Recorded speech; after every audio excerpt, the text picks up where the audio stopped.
বন্ধুরা, welcome back to my channel আর&জে blog. তো আমি জয়শ্রী চলে এসেছি আবার নতুন একটা ব্লগ নিয়ে। আর আমি জানি যে অনেক দিনই ব্লগ পোস্ট করা হয়নি, তো আজকে আবার একটা নতুন ব্লগ শুরু করলাম। আর এখন বাজে সকাল 8টা, তো সকাল থেকে আজকে ব্লগটা শুরু করছি। আর আমরা আজকে যাচ্ছি আমার হাজব্যান্ডের পিসির বাড়ি, মানে আমার পিসি শাশুড়ির বাড়ি। তো আমার স্নান করা হয়ে গিয়েছে, আর কিছুক্ষণের মধ্যে আমরা আর কি বেরিয়ে যাব। তো চলো ভিডিওটা দেখতে থাকো। আর বন্ধুরা, তোমরা কিন্তু ভিউজ করছো কিন্তু সাবস্ক্রাইব করছো না, প্লিজ সাবস্ক্রাইব করে নিও, তাহলে আমারও ভালো লাগবে আর তোমাদের আরও ইন্টারেস্টিং ভিডিও দিতে পারবো। তো চলো, আর কিছুক্ষণের মধ্যে আমরা বেরিয়ে যাব। তো দেখতে থাকো ব্লগটা, আর দেখা হচ্ছে কিছুক্ষণ। বন্ধুরা, এই দেখো আমি রেডি হয়ে গেছি, তো আমরা এবারে বেরিয়ে যাব। তো খুব রোদ হয়ে যাচ্ছে, যেহেতু আর লেট করব না, তো এবার বেরিয়ে পড়বো। তো চলো তোমরা ব্লগটা দেখতে থাকো। গুড মর্নিং ফ্রেন্ডস, এখন বাজছে 8:30, তাই সকাল সকাল বেরিয়ে পড়লাম পিসির বাড়ির উদ্দেশ্যে। আমরা প্রথমে মা সিদ্ধেশ্বরীর মন্দিরে প্রণাম করে রওনা দিলাম। তাড়াতাড়ি বেরিয়ে গেলাম এই জন্যই, এখন বুঝতেই পারছো টেম্পারেচার কত হাই, প্রায় 41, 42, 43 এরকম চলে যাচ্ছে।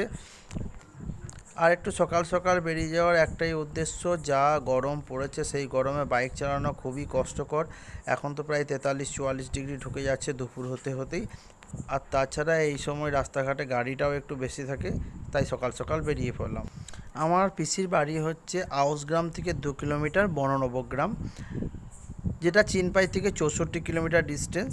অ্যাপ্রক্স যদি ঠিকঠাকভাবে গাড়ি চালানো যায় মোটামুটি 70-80-র মধ্যে, তাহলে 1 ঘন্টা 15 মিনিট সময় লাগে। কিন্তু যেহেতু গরম আছে এবং সাবধানতা অবলম্বন করেও গাড়ি চালাতে হবে, ওই জন্য মোটামুটি 50 থেকে 60-এ গাড়ি রাখার চেষ্টা করব। আমি যদিও ফুল হাতা জামা, জিন্স প্যান্ট, জুতো, gloves, full safety with helmet পরে বাইক চালাচ্ছি, তবু যেহেতু এটা সিঙ্গেল রাস্তা, তার জন্য সাবধানতা অবলম্বন করে গাড়ি চালাতে হবে। আর তোমাদেরকেও বলি, তোমরাও কিন্তু খুব স্পিডে গাড়ি চালাবে না, গাড়িটাকে নিজের ব্যালেন্স রেখে গাড়ি চালাবে, কারণ তোমাদের একটা ভুল বড় বিপদ আনতে পারে। আমরা চিনপাই ক্রস করে এই বান্দরশোল ঢুকবো। বান্দরশোল ঢোকার আগে যে প্রথম ব্রিজটা পাবো সেটা হচ্ছে বক্রেশ্বর ব্রিজ, যেটা আমাদের বক্রেশ্বর ড্যাম রয়েছে তারই জলটা নদী আকারে বেরিয়ে যাচ্ছে সেই ব্রিজটা বহুত পুরনো ব্রিজ, বলা হয় এই যে ইংরেজ আমলের ব্রিজ, খুবই শক্তিশালী, দুর্বল নয়, পুরনো হতে পারে কিন্তু খুবই শক্তিশালী ব্রিজ। আর এই ব্রিজটা পেরিয়েই ডান দিকে পাবে মেডিকেল কলেজ আমরা ক্রস করছি। মেডিকেল কলেজের পর এখানে নাম করা ধাবা হচ্ছে অমৃতসর ধাবা, সেটা খুবই জনপ্রিয় ধাবা। এর পুরনো ধাবাটার নাম হচ্ছে লাড্ডি, যেটা বান্দরশোল পেরিয়ে আছে। সেই লাড্ডি ধাবাটা এতটাই পরিচিত যে কথিত আছে যে অল ওভার ইন্ডিয়া যেসব ট্রাকগুলো চলে, অল ইন্ডিয়া ট্রান্সপোর্ট ট্রাকগুলো, সেগুলো কিন্তু সবাই লাড্ডি ধাবাতে এসেই খাবার খায়, কারণ লাড্ডি ধাবাটা নাকি 150 বছর পুরনো ধাবা।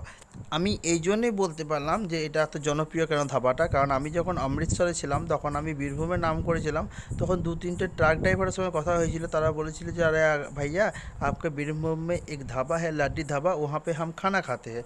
আমি ওই জন্যই বলতে পারলাম যে এই লাড্ডি ধাবাটা খুবই পরিচিত ভারতবর্ষের মধ্যে, প্রায় ট্রাক ড্রাইভাররা এই লাড্ডি ধাবাটাকে চেনে। আমরা এখন বান্দরশোল ক্রস করে গেলাম। এই যে এটা যেটা দেখলে সেটা এক সময় টোল ট্যাক্স হওয়ার কথা ছিল, হয়তো কোনো কারণবশত সেই টোল ট্যাক্সটা হয়নি, কিন্তু সেই স্ট্রাকচার রয়ে গেছে। সত্যি কথা বলতে এখন বাজছে মাত্র 8:50, কিন্তু এখন থেকে এত গরম লাগছে মনে হচ্ছে যেন দুপুরবেলা। জানি না আজকে কত টেম্পারেচার উঠবে। যখন বাড়ি থেকে বেরোলাম তখন ছিল মাত্র 36 ডিগ্রি। ঠিক আছে, এনজয় করতে থাকো।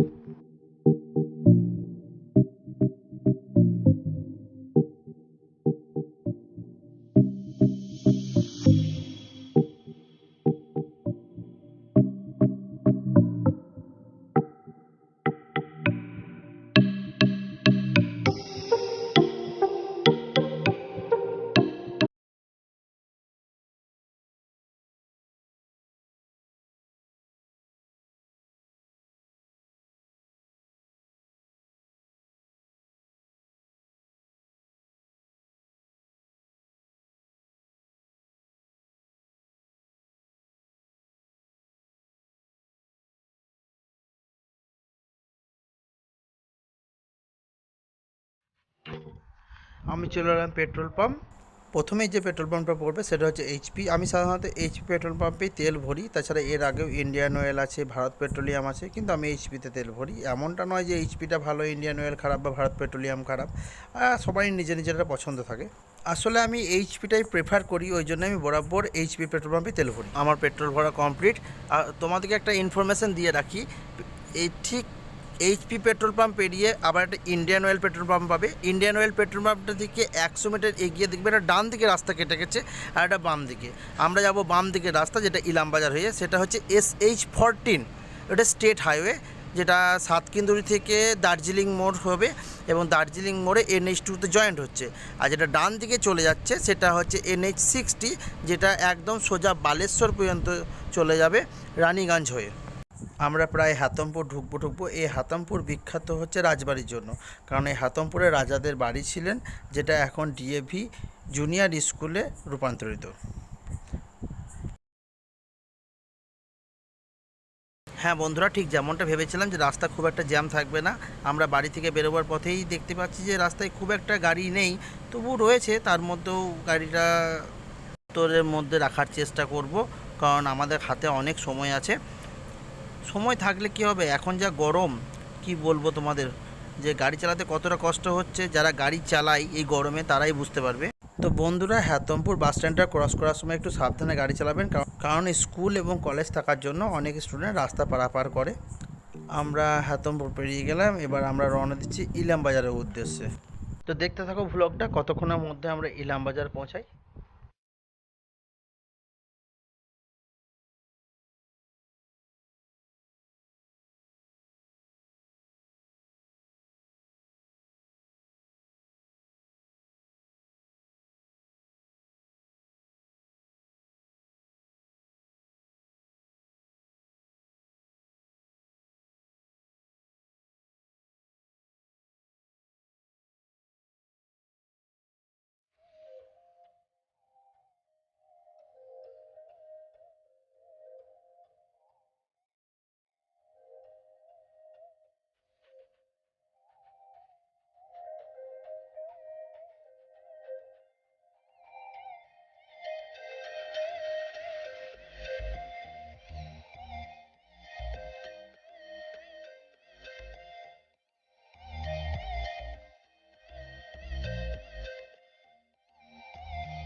ইলামবাজারের কথা এই জন্যই বললাম, আউসগ্রাম যেতে হলে আমাদের ইলামবাজার ক্রস করতেই হবে।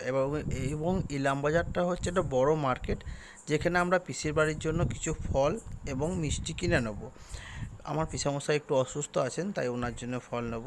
জানি এখন রমজান মাস, এখন ফলের দাম অনেকটাই হাই থাকবে, তো দেখা যাক কত কী ফলের দাম থাকে, সেইভাবেই আমরা নিয়ে নেব।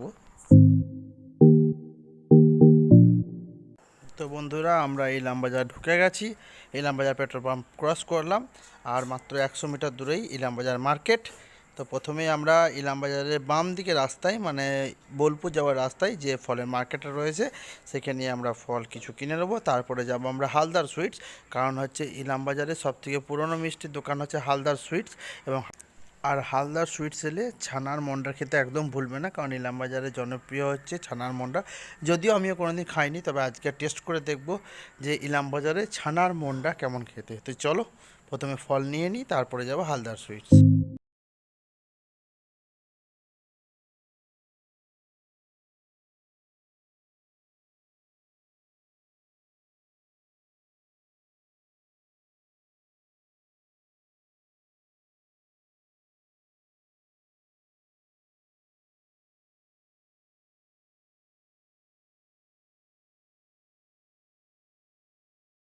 তো ঢুকে গেছি আমরা ফলের মার্কেট, দেখতেই পাচ্ছ তোমরা সবাই।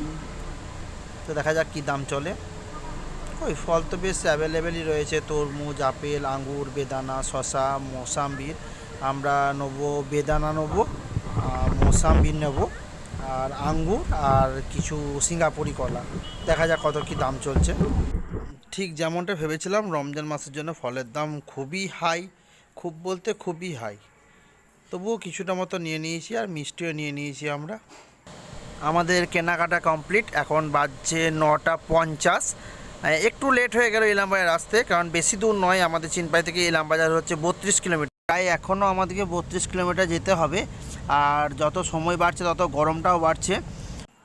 আমরা এখন ইলামবাজার থানা ক্রস করছি। ইলামবাজারে একটু জ্যাম থাকে সব সময়, কারণ ইলামবাজারটা হচ্ছে মেন মার্কেট আশেপাশে গ্রামের। আর বুঝতেই পারছেন 10টা থেকে 11টার মধ্যে মানুষজন বেশি বেরিয়ে আসে তাদের বাড়ির যাবতীয় জিনিস কেনার জন্য, সেটা ফলই হোক বা সবজি হোক বা আদার্স কোনো কিছু।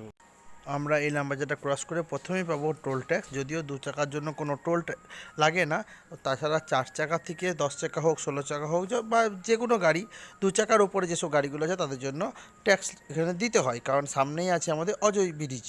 আর এই ব্রিজটা নতুন করে করা হয়েছে। পুরোনো একটা ব্রিজ ছিল, সেটা খুব দুর্বল হয়ে পড়েছিল। প্রায় দিনই ওই ব্রিজের কাজের জন্য যানবাহন জ্যাম লাগতো, তার জন্য নতুন ব্রিজ তৈরি করা হয়েছে। শুনেছি ব্রিজটা নাকি খুবই চওড়া এবং খুব সুন্দর করে করা হয়েছে। যদিও আমি এখন ওই ব্রিজটা ক্রস করিনি কোনো দিন। এই দেখুন, কথা বলতে বলতে চলে এলাম টোল ট্যাক্স, দেখতেই পাচ্ছেন।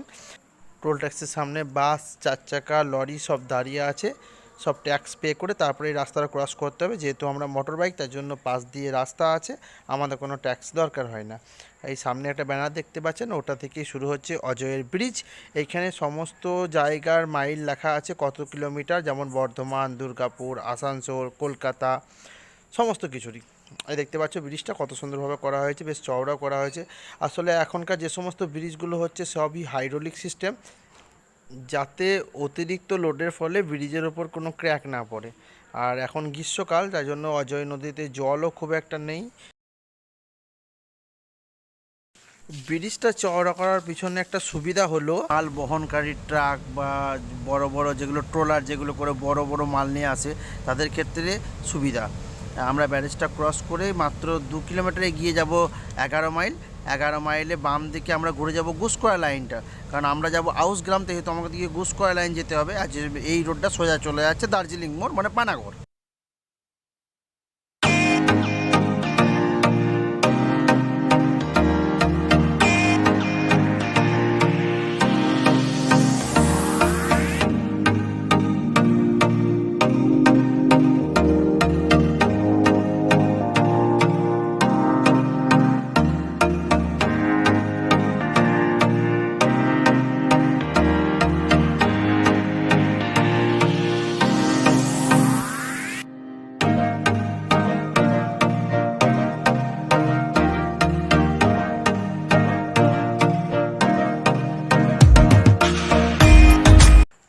এই যে বন্ধুরা, বাম দিকে যে রাস্তাটা চলে যাচ্ছে ওটাই হচ্ছে গুসকরা লাইন।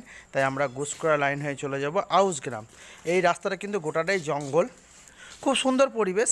এখন দুপুরবেলা, মানে প্রায় দুপুর বললেই চলে, 10:30 11টা বাজছে। এই টাইমে জঙ্গলের ভেতর হয়তো একটু গরম লাগবে, কিন্তু বিকাল দিকে এই রাস্তাটাতে বাইক বা 4 চাকা চালাতে খুবই ভালো লাগে। অ্যাপ্রক্স আমাদেরকে এখনও 25 কিলোমিটার যেতে হবে। দেখতেই পাচ্ছ এই জঙ্গলটা 11 মাইলের জঙ্গল নামে খ্যাত। এই জঙ্গলটা সাধারণত শাল, মহুয়া এবং মোল গাছে পরিপূর্ণ। এক সময় বলো নাকি এই জঙ্গলটা খুবই গভীর ছিল, কিন্তু এখন তো বুঝতেই পারছেন মানুষজন নিজেদের সুবিধার্থের জন্য জঙ্গল কেটে তাদের ঘর বাড়ি বা নিজের বাসস্থান করে নিচ্ছে। কিন্তু এটা মোটেও ভালো নয়, কারণ এটা পরিবেশের মধ্যে খুব একটা এফেক্ট পড়ছে। আমরা চলে এলাম বননবগ্রাম, যেটা হচ্ছে আমার পিসিদের বাস স্ট্যান্ড। এখান থেকে আর 2 কিলোমিটার দূরে আমাদের পিসিদের বাড়ি। গ্রামটার নাম হচ্ছে পুগদোর। এটা হচ্ছে মার্কেট। আমাদের পিসিদের বেশিরভাগই জিনিসপত্র যেগুলো সেই গ্রামের মানুষজন এখানেই সাধারণত মার্কেটিং করতে আসে। এই রাস্তাটা সম্পূর্ণ লোকাল রাস্তা, তাই সাবধানতা গাড়ি চালাতে হবে, কারণ বাড়ির ছোট ছোট বাচ্চা, তাছাড়া গরু ছাগল সবই রাস্তার মধ্যে ঘোরাঘুরি করে। আর বুঝতেই পারছেন এখনকার পরিস্থিতি, একটু সাবধানতা অবলম্বন করে না চালালে কত বিপদ হতে পারে। আমাদের প্রায় 2 ঘন্টা 15-20 মিনিট লেগে গেল আসতে। গরম থাকার জন্য খুব জোরে গাড়িও চালাইনি, আস্তে আস্তে গাড়ি চালাচ্ছিলাম। মোটামুটি 60-70-এর মধ্যে গাড়িটা ব্যালেন্স করেই চালাচ্ছিলাম। আর রাস্তাও খুব একটা জ্যাম ছিল না, আবার খুব একটা ফাঁকাও ছিল না। যেমন হচ্ছে ইলামবাজার, 11 মাইল, এসব জায়গাগুলো একটু জ্যাম ছিল। তাছাড়া কেনাকাটাটাও ছিল, ওখানেও আমাদের একটু লেট হয়ে গেল। আমরা পৌঁছে গেছি প্রায় পিসির বাড়ি। গ্রাম ঢুকবো পূর্বতটি, মানে পুগদোর। চলো, তবে একটা ইন্টারেস্টিং জিনিস তোমাদের বলি, যে আমাদের সাধারণত বীরভূম ডিস্ট্রিক্টে এই পুগদোরের মতো বাড়ি দেখা চলেই না বললে চলে। তোমাদেরকে দেখাবো সবাইকে যে এই সাইডে বাড়িগুলো কেমন। যদিও অ্যাডবেস্টারের বাড়ি, সামনে একটা বারান্দা আর দোতলা। এইখানে কিন্তু এই বাড়িগুলোকে অ্যাডবেস্টারের দোতলা বাড়ি বলা হয়। তো তোমরা ভ্লগে কন্টিনিউ থাকো, আমি সবারই লাস্টে দেখাবো যে এই গ্রামের প্রায় বাড়িগুলো এইরকম। আমরা প্রায় গ্রাম ঢুকবো আর মাত্র 300 মিটার দূর পুকুর ঢুকতে চলে এসেছি আমরা প্রায়। দেখতে থাকো তোমরা ভ্লগটা।